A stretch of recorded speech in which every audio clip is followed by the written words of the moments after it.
Bonsoir à tous et à tous et bienvenue dans votre édition d'information. Voici les titres. Pour commencer, le Sénat ivoirien où se réunissent les femmes parlementaires de l'espace francophone en réseau. Une réunion stratégique pour renforcer la coopération et promouvoir le leadership féminin au sein des institutions parlementaires. Des victimes d'accidents professionnels plaident en faveur d'une véritable réinsertion sociale durable. Elles se sont retrouvées à l'occasion de la célébration de la journée africaine des victimes d'accidents et de maladies professionnelles pour faire entendre leurs préoccupations. Renforcer la solidarité entre femmes parlementaires et faire entendre davantage leur voix dans les instances décisionnelles. Tel est l'objectif de la réunion intersessionnelle du réseau des femmes parlementaires de l'Assemblée parlementaire de la francophonie qui s'est ouverte au Sénat ce mercredi. Au cœur des échanges, le partage d'expériences, la promotion du leadership féminin et le renforcement des actions en faveur de l'égalité des genres dans l'espace francophone. Le reportage de Faltia Koulibaly et de Sylvanis Gueye. 27 pays de l'espace francophone prennent part à Yamoussoukro à la réunion intersessionnelle du réseau des femmes parlementaires de l'Assemblée parlementaire de la francophonie, ouverte ce mercredi à la Fondation Félix Houphouët-Boigny pour la recherche de la paix.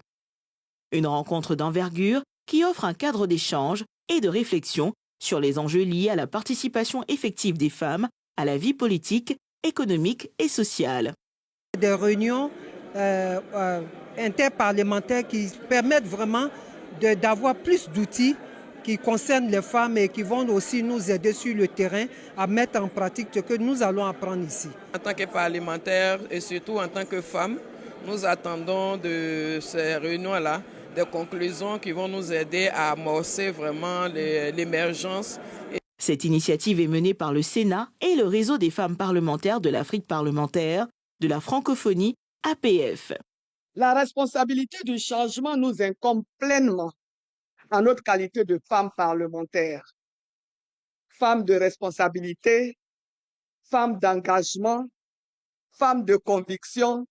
Nous avons le devoir de poursuivre avec détermination la transformation durable de nos sociétés. Par notre action commune, nous sommes appelés à contribuer à l'élaboration de lois plus justes, à la promotion de l'égalité des chances et à l'enracinement d'une démocratie véritablement inclusive.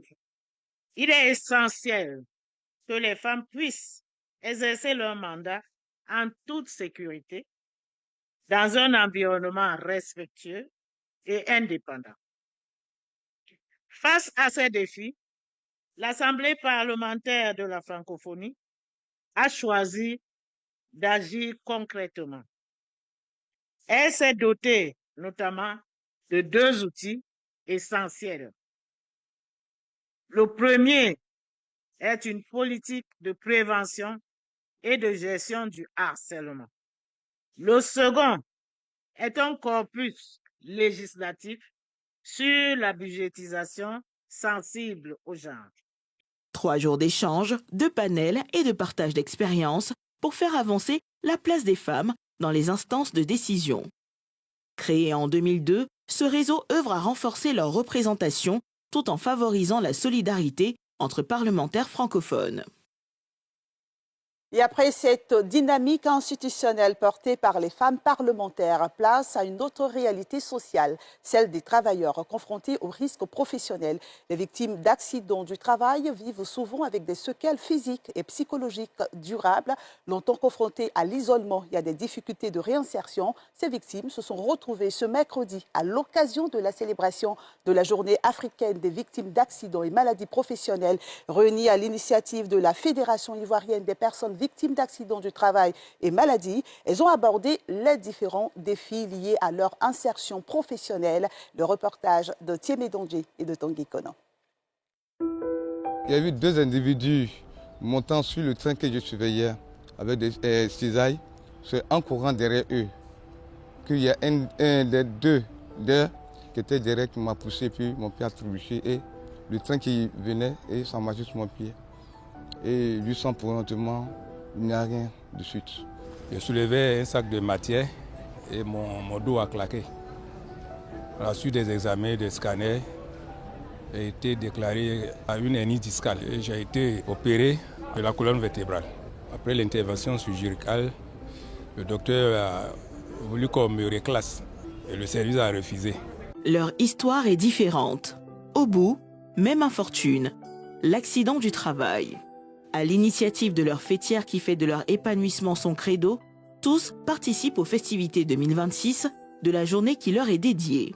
Moment de dresser un état des lieux préoccupants, mais aussi et surtout de se réjouir des actions d'assistance et de prise en charge du gouvernement. Et, au-delà, faire le plaidoyer pour une véritable réinsertion après la réparation du préjudice subi en entreprise. Ce sont en moyenne 6 000 accidents du travail et une dizaine de maladies professionnelles qui sont enregistrées chaque année, occasionnant plus de 8 milliards de francs CFA de dépenses pour l'organisme en charge de la réparation. Puis, belle lurette, on essaie de faire la réparation comme on peut. Mais comme on le sait, une réparation ne peut pas être juste quand toute l'entièreté de la souffrance n'est pas prise en compte. C'est-à-dire nous appelons, je dirais, à l'amélioration vraiment du système en place. Appeler les différents experts, tirer des recommandations et appuyer par un plaidoyer fort des victimes à l'endroit des décideurs qui vont se pencher et améliorer le système afin que les victimes que nous sommes puissent vraiment avoir une lueur d'espoir dans les années à venir. Mobilisés aux côtés de la Fédération des accidentés du travail, des partenaires dans le processus de prise en charge, mobilisés par le gouvernement dans la CNPS et le Fonds pour l'insertion des personnes en situation de handicap, assurent conjuguer leurs efforts pour améliorer le quotidien des victimes. L'insertion d'un travailleur en situation de handicap n'est pas un acte de charité. Bien au contraire, c'est une obligation légale. Et au-delà, c'est une preuve de maturité managériale. L'Ivoirien nouveau prôné par le chef de l'État, son Excellence Alassane Ouattara, est un citoyen qui ne laisse personne sur le bord du chemin. Meublé de communication des parties prenantes, cette journée, faut-il le relever, se veut un cadre de sensibilisation, de plaidoyer et d'échange entre acteurs institutionnels, partenaires sociaux et représentants de victimes. Les forces armées renforcent leurs capacités pour faire face aux menaces sécuritaires. L'exercice militaire conjoint entre l'armée ivoirienne et les forces françaises dénommé Tourako, débuté depuis le 7 avril entre Abidjan et Bouaké, s'est poursuivi hier sur les bases aériennes des deux villes. Les explications de Pierre Dipomela. Une base de l'armée ivoirienne est attaquée par des groupes armés terroristes. La réponse à l'attaque est immédiate. Sur le théâtre des opérations, des troupes aéroterrestres, en coordination avec des forces françaises en appui. Ces manœuvres ont nécessité des largages de parachutistes, de l'appui des feux chasseurs et des hélicoptères, des évacuations sanitaires en coordination avec les troupes au sol. C'est l'exercice militaire grandeur nature appelé Tourako, conjointement mené avec les forces armées françaises. Une opération qui teste le dispositif militaire ivoirien en cas d'attaque terroriste. L'exercice contribue à renforcer l'interopérabilité et les capacités opérationnelles des deux partenaires. Ces exercices, dans leur globalité, ont impliqué un ensemble de forces déployées environ 400 personnes, composées essentiellement des troupes aéroportées, du BCP, des troupes de l'armée de l'air ivoirienne, ainsi que certaines troupes d'appui des forces armées de Côte d'Ivoire et des Français. Il y a eu également des vecteurs de l'armée de l'air, en l'occurrence des avions de transport troupes, qui ont permis donc le largage, des hélicoptères de reconnaissance et d'attaque, des hélicoptères de manœuvre et d'assaut.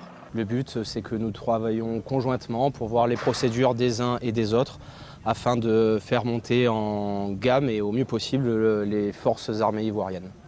Tourako démontre la qualité des rapports entre les deux armées, fondés sur la confiance mutuelle, le partage d'expériences et la convergence des enjeux sécuritaires. Lancés le 7 avril, ces exercices militaires vont se poursuivre jusqu'au 15 mai. Ils s'inscrivent dans un contexte sous-régional marqué par une recrudescence des attaques terroristes.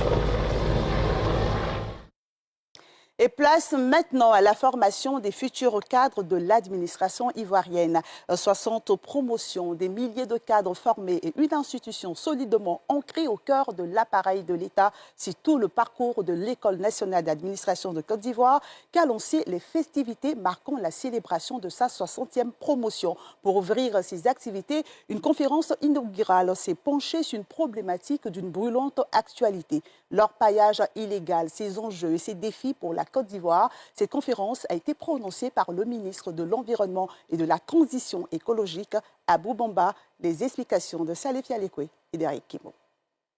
Orpaillage illégal en Côte d'Ivoire, enjeux, défis et perspectives pour une transition écologique durable. Telle est la problématique au centre de la conférence inaugurale, marquant le lancement des festivités de fin de formation de la 60e promotion des élèves de l'ENA. Un sujet d'actualité qui préoccupe les populations ivoiriennes, notamment ses futurs administrateurs. Il était important que nos élèves qui vont demain arpenter les murs de l'administration, mais également à participer à l'animation, à la décision dans les services administratifs, soient suffisamment imprégnés de ce fléau qui menace la stabilité même de notre pays. C'est donc tout le sens de cette conférence. Pour aborder cette thématique, un spécialiste des questions environnementales sur place. Le ministre de l'Environnement et de la Transition écologique, Abou Bamba, qui a souligné les dangers liés à cette pratique, tout en rassurant son auditoire que le gouvernement ivoirien travaille afin de mettre fin à ce fléau. Les 31 régions de notre pays sont impactées par cette activité. Il y a une matrice environnementale qui est beaucoup plus que les autres. Ce sont les écosystèmes aquatiques, tous nos cours d'eau, notamment les 4 principaux cours d'eau, Cavali, Bandama, Sassandra et puis la Komwe, pour des problèmes naturellement de pollution. Donc c'est tous ces 4 grands cours d'eau et leurs affluents qui sont impactés. Cela naturellement a des impacts sur le développement de notre pays. Cela a des impacts sur la vie au quotidien de nos parents agriculteurs, éleveurs. Et puis cela a des impacts aussi sur la disponibilité en tout cas de l'eau potable dans certaines régions où nous sommes confrontés effectivement à certains défis. Cependant, le gouvernement prend le taureau par les cornes. Nous avons plusieurs brigades, des groupements spéciaux au niveau des forces de défense et de sécurité qui font un travail remarquable sur le terrain et qui seront appuyés bientôt par un arsenal juridique, par des moyens importants pour que d'ici quelques mois, d'ici une année tout au plus, cette affaire d'orpaillage ne soit plus qu'un mauvais souvenir pour notre pays. La cérémonie officielle de sortie de cette promotion est prévue le 30 avril prochain avec 863 élèves issus de 3 cycles de formation. Et c'est ici que se referme ce journal de la rédaction de NCI. Place à la suite de la quotidienne Info. Ali Diarra-Souba et ses invités abordent en première partie d'émission les questions liées aux violences faites aux femmes et aux mécanismes mis en place pour les protéger. Très bonne suite de programme sur la nouvelle chaîne ivoirienne.